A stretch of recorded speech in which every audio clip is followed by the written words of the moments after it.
Le verdict rendu par la justice camerounaise dans l'affaire Diane Yango a profondément choqué les défenseurs des droits des femmes. On parle là de 5 ans avec sursis pour le mari et 53 000 francs d'amende CFA pour un homme qui a tué sa femme. Le premier sentiment, en tant que femme camerounaise, en tant que militante féministe et défenseur des droits humains, c'est la colère. Je qualifie ce verdict de crime contre les droits des femmes au Cameroun. C'est le droit des femmes qui est piétiné.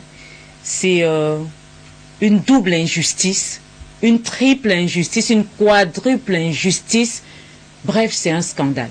Les associations féministes qualifient ce jugement de seconde mort pour la victime et dénoncent le message désastreux qu'il envoie tant au niveau national qu'international et qui ne fait qu'alimenter le sentiment d'impunité en matière de violences faites aux femmes. On attendait à travers ce verdict, on attendait impatiemment parce qu'on se disait que ce serait l'occasion pour l'État d'envoyer un message fort face à la recrudescence des féminicides dans ce contexte au Cameroun.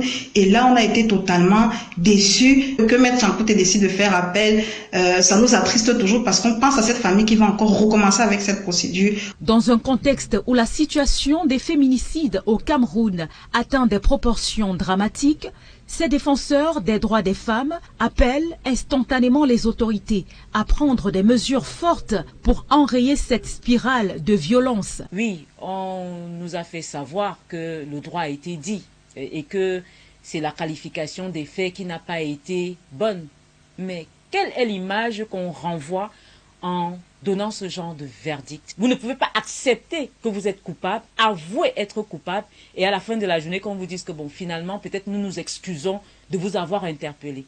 C'est une injustice totale. C'est une honte pour le Cameroun. Le mouvement d'indignation se poursuit. Une pétition a d'ailleurs été lancée en ligne contre ce verdict et il récolte à nos jours une centaine de signatures.